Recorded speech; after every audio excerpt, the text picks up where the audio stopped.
حدیث نمبر 870 870 عن جرير بن عبد الله رضي الله عنه قال قال رسول الله صلى الله عليه وآله وسلم من سن في الإسلام سنة حسنة فله أجرها. حضرت جریر بن عبداللہ، حضرت جریر بن عبداللہ، نام لکھ لیجئے، جریر بن عبداللہ بن جابر البجلی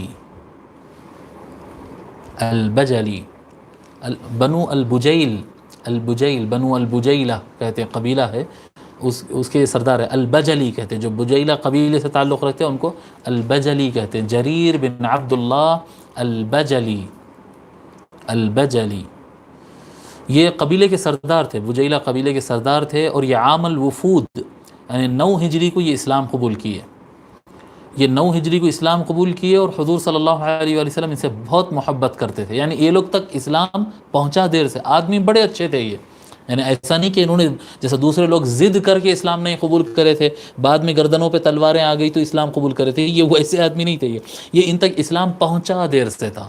اور حضور صلی اللہ علیہ وسلم بہت ان سے محبت کرتے تھے. جب یہ آنے والے تھے، یعنی ابھی اطلاع تو کوئی نہیں بھیجے تھے، حضور صلی اللہ علیہ وآلہ وسلم محفل میں تھے، اور یہ جب تشریف لائے تو حضور اپنے صحابہ سے گفتگو کر رہے تھے.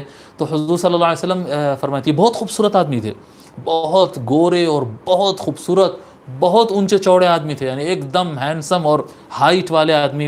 یعنی حضرت عمر رضی اللہ تعالیٰ عنہ تو کہتے ہیں کہ یہ ہماری امت کے یوسف، یہ کہتے تھے ان کے بارے میں، ہمارے امت محمدی کے یوسف تو جریر بن عبداللہ کہتے. 9 ہجری کو بالکل حضور صلی اللہ علیہ وسلم سے کے وصال مبارک سے چند مہینے قبل آپ کا اسلام ہے، چند مہینے یا 1 سال بھر سمجھیے آپ، سال سوا سال آپ کا اسلام ہے. جب یہ آنے والے تھے، صحابہ مسجد بھر کے صحابہ تھے، اور حضور صلی اللہ علیہ وسلم صحابہ کرام سے گفتگو فرما رہے تھے. تو حضور اچانک فرمائے لوگ سے کہ لوگوں سنو، اب کچھ دیر میں ایک ایسا شخص آنے والا ہے جس کا چہرہ دیکھے تو یوں لگتا ہے کہ کیا کہتے ہیں، فرشتوں کی تسبیح چل رہی ہے، ایسا لگتا ہے کہ انہا مصباحۃ الملائکہ، ایسا لگتا ہے جیسا کہ یہ فرشتوں کی تسبیح ہے، ایسا لگتا ہے اس کا چہرہ دیکھنے سے. ایسا شخص آنے والا ہے. جب یہ آئے تو لوگ دیکھے کہ بھئی یہ شخص ہے.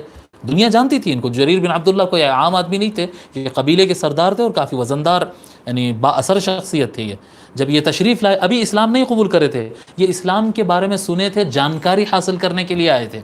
تو جب یہ آئے تو حضور صلی اللہ علیہ وآلہ وسلم اپنا شال مبارک، جو حضور کی شال ہوتی ہے نا، حضور صلی اللہ علیہ وآلہ وسلم ان کے لیے اپنے بازو جگہ بنائے اور اپنی شال نکال کے بچھائے اور کہے کہ آپ جریر ان کی شال کے اوپر بیٹھو، جبکہ وہ ابھی کلمہ نہیں پڑے تھے. اور حضور صلی اللہ علیہ وسلم یہ ارشاد فرمائے، شال بچھا کر ان کو بٹھائے اور صحابہ کی طرف پلٹ کر فرمائے، اذا جاءکم کریم قوم او اذا اتاکم کریم قوم فاکرموہ، اگر کسی قوم کا معزز اور عہدہ رکھنے والا کوئی آدمی آتا ہو، کوئی معزز آدمی اگر تمہارے پاس آتا ہو تو تم بھی اسے عزت دیا کرو.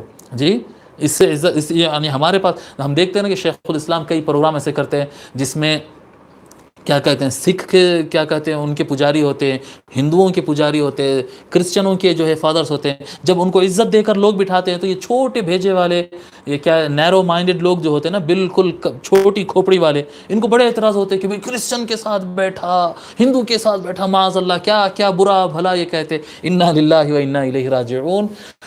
کسی غیر قوم کے بھی اگر ہو، مشرک بھی ہو، کوئی بھی ہو، کسی گھرانے کا، کسی قوم کا، کسی کمیونٹی کا معزز آدمی آئے تو اسے بازو بٹھانا، حضور کا شال بچھانا کیا مطلب رکھتا ہے؟ اپنے کندھے مبارک سے اٹھا کر شال بچھا کر اس کے اوپر بٹھانا کیا معنی رکھتا ہے؟ کہ ان کو عزت دو، اچھی جگہ پہ، اچھے مقام پہ بٹھاؤ ان کو. جی لوگ، اسلام عزت دینے کے لیے آیا ہے، دوسروں کو گرا کے دیکھنے، وہ تو گمراہ ہے، وہ تو جہنمی ہے، وہ تو دوزخی ہے، یہ کرنے کے لیے نہیں آیا اسلام. یہ جو اسلام کہہ کے یہ جو باتیں کرتے ہیں نا، تو سمجھ لینا یہ حضور کی سنت کے خلاف ہے. ان کی باتوں کو ان کے منہ پہ مار دینا واپس. اسلام دوسروں کو ریسپیکٹ کرنے کے لیے آیا ہے. تو حضور صلی اللہ علیہ وآلہ وسلم جو ہے اس طرح سے حضرت جریر بن عبداللہ رضی اللہ تعالیٰ عنہ کو اپنے پاس بٹھائے تھے اور دعائیں بھی دیے تھے. ایک سریہ میں بھی بھیجائے تھے حضرت جریر رضی اللہ تعالیٰ عنہ کو. یہ الفاظ حضور نے ان کے لیے فرمایا تھا. لوگ پتہ نہیں کہاں کہاں استعمال کرتے ہیں، یعنی راویوں کے کام ہے کہاں کہاں اس کو موڑ دیے سب موضوع روایتیں. یہ روایت بالکل درست ہے. حضرت جریر رضی اللہ تعالیٰ عنہ کو ایک مشن پر بھیجنا تھا، ایک آرمی مشن پر.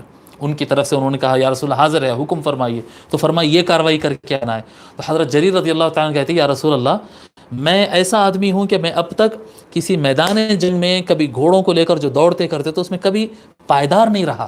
جب گراؤنڈ پر جاتے نا تو میرے اندر پائیداری نہیں ہے. تو حضور صلی اللہ علیہ وسلم حضرت جریر رضی اللہ عنہ کے سینے پر مارے اور فرمائے اللہم ثبتہ، اے اللہ جریر کے قدموں کو ثابت کر دے، جی جما دے، اس کے قدم نہ اکھڑنے پائے. وَاجْعَلْهُ هَادِيًا مَهْدِيًا، اے اللہ اسے ہدایت دینے والا اور ہدایت یافتہ بنا دے.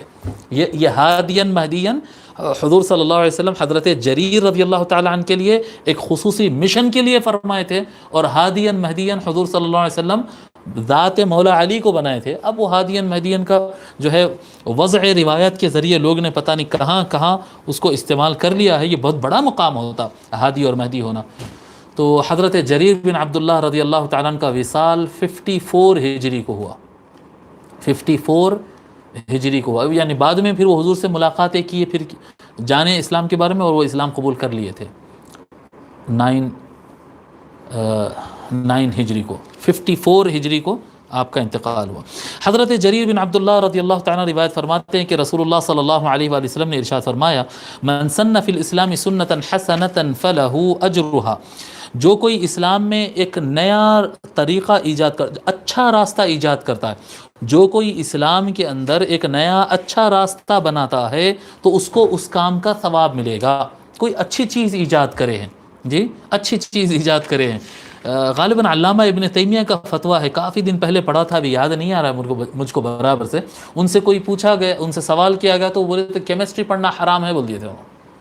غالباً ابن تیمیہ کا ہے فتاویٰ ابن تیمیہ میں کیمسٹری پڑھنا حرام ہے، بولے یہ تو کیا کہتے ہیں ویسٹرنائز علماء کا ایجاد کردہ ہے، ویسٹرن کے لوگ ایجاد کرے سو ہے، بالکل غلط ہے. انا للہ و انا الیہ راجعون، ایسا نہیں ہوتا. اگر کیمسٹری کا فن باضابطہ اس کی نالج حضور کے زمانے میں عام طور پر اسٹیبل اور باضابطہ ایز اے نالج نہیں مانی جاتی تھی، بعد میں اگر یہ چیز ایجاد ہوئی تھی تو کیمسٹری پڑھنے سے فائدہ ہوتا ہے یا نقصان ہوتا؟ جی کاروں میں بیٹھ کر آتے ہیں جو مشنری اور پیٹرول اور ڈیزل سے چلتی ہے، یہ کیمسٹری کے بغیر کار چلتی ہے؟ کار میں بیٹھ کر آتے ہیں، پلین میں اڑ کر آتے ہیں، ٹی وی پر بیٹھ کر بیان دیتے ہیں اور کہتے ہیں کہ کیمسٹری پڑھنا حرام ہے. یار ایسے بھی مولوی لوگ ہوتے ہیں. تو یہ ایسا نہیں ہے. یہ فرما رہے کیا آقا صلی اللہ علیہ وسلم، جو کوئی ایسا نیا طریقہ ایجاد کرے جو کہ اچھا ہو، جی اچھا ہو، فَلَهُ أَجْرُهَا، تو وہ اچھا طریقہ ایجاد کرنے پر اسے ثواب ملے گا. اور کیسا ثواب ملے گا؟ پھر فرماتے وَأَجْرُ مَنْ عَمِلَ بَعْدَهُ مِنْ غَيْرِ أَنْ يُنْقَصَ مِنْ أُجُورِهِمْ شَيْءٍ، اور اس کے بعد جتنے لوگ کو وہ طریقے پر عمل کرتے ہوئے اس سے فائدہ اٹھائیں گے، جو بھی لوگ وہ اچھے راستے پر چلیں گے، عمل کریں گے، ان سب کو جتنا ثواب ملتا ہے، ان کا ثواب اپنی جگہ ہے، اتنا ہی ثواب اللہ تبارک و تعالیٰ اس کو بھی عطا کر دیتا ہے. یعنی اگر 1,00,000 ثواب لوگ آگے کمائے ہیں اس اچھی چیز کے ذریعے، تو وہ 1,00,000 ثواب ان کا اپنی جگہ ہے، ساتھ ساتھ اتنا ہی 1,00,000 ثواب ایجاد کرنے والے کو ثواب پہنچتے رہتا ہے، ایجاد کرنے والے کو ثواب پہنچتا ہے. من غیر ان ينقص من اجورهم شيء ومن سن في الاسلام سنة سيئة، اور اگر کوئی اسلام کے اندر برا راستہ نکالا ہے، ایک نیا برا راستہ اگر کوئی نکالتا ہے، کان علیہ وزرها، تو وہ برا راستہ نکالنے کا گناہ کا بوجھ اس کے اوپر ہوگا. وَوِزْرُ مَنْ عَمِلَ بِهَا مِنْ بَعْدِهِ مِنْ غَيْرِ أَنْ يُنْقَصَ مِنْ أَوْزَارِهِمْ شَيْءٍ، اور اس کے بعد آنے والے لوگ میں جتنے لوگ اس برائی پر عمل کرتے رہیں گے، کیونکہ نکالا ان راستہ. جی دیکھو دوسرے ایسے کام رہتے کہ گناہ رہتا، جی کوئی آدمی چوری کر لیا اور مر گیا، جی چوری کیا اور مر گیا، اس کا گناہ اس کے ساتھ، لیکن بعد میں اگر لوگ چوری کرتے رہیں تو اس کا گناہ اس کے اوپر نہیں، مر گیا، اس کا عمل ختم ہو گیا. لیکن اگر کوئی برا راستہ ایک طریقہ بنا دیا، جی اگر کوئی اپنی گورنمنٹ کو مضبوط بنانے اور اپنی گورنمنٹ کو بنانے کے لیے، جی تخت پہ آنے کے لیے اگر کوئی رشوت کا میتھڈ ڈال دیا، سمجھو کوئی طریقہ. ابھی رشوت کے ذریعے حکومت حضور صلی اللہ علیہ وسلم تو نہیں، رشوت تو حضور تو فرمائے کہ رشوت دینے والا لینے والا جہنمی ہے، فرمائے حضور صلی اللہ علیہ وسلم. تو رشوت دینا لینا دونوں حرام ہے اسلام کے اندر. حضرت ابوبکر رضی اللہ تعالیٰ نے نہیں کیے، حضرت عمر رضی اللہ عنہ نے کیے، خلفائے راشدین صحابہ نے یہ طریقہ نہیں اپنایا. لیکن اگر کوئی اپنی حکومت بنانے کے لیے اگر رشوت کا طریقہ بنا دیا، اب اس کے بعد آنے والے اسی میتھڈ کے ذریعے اپنی گورنمنٹس بناتے ہیں اور وہ طریقہ اپناتے رہے مسلمانوں کے اندر، کفار میں کچھ بھی ہو، لیکن یہ طریقہ تو حضور کا نہیں تھا اور صحابہ کا نہیں تھا، یہ سنت مصطفی سے ہٹ کے ہے. تو اب جتنا زمانہ آگے بڑھتا جائے گا اور مسلمان یہ طریقہ اپنا کر اس پر عمل کرتا چلا جائے گا، تو بعد میں جو آدمی کر رہا ہے رشوت لے کر اپنی حکومتیں بنا رہا ہے، رشوتیں دے کر اپنی حکومتیں بنا رہا ہے، اس کو تو گناہ ہوگا، لیکن صدیوں تک جتنے لوگ اس پر عمل کرتے رہیں گے، وہ ایجاد جو کرا نا پہلا آدمی، سب کا گناہ اس کو پلٹ کر جاتا رہے گا. کبھی بھی دین اسلام کے اندر برا راستہ نہیں نکالنا. اگر نکالیں گے تو وہ گناہ بھی ہوگا، اور آئندہ جتنے لوگ وہ غلط راستے پر چلیں گے اور اس راستے پر جا کر گمراہ ہوں گے، سب کو جتنا گناہ ہوتا ان کا گناہ ان کے سروں پر ہے، اور اتنا ہی گناہ اس کے اوپر بھی. یعنی قیامت تک کے لیے یہ سلسلہ جب تک وہ گناہ چلتا رہے گا، جب تک وہ برا راستہ چلتا رہے گا، جب تک اس کو گناہ پہنچتا رہے گا. اس کو امام مسلم، امام نسائی اور ابن ماجہ نے روایت کیا، اور یہ روایت صحیح ہے.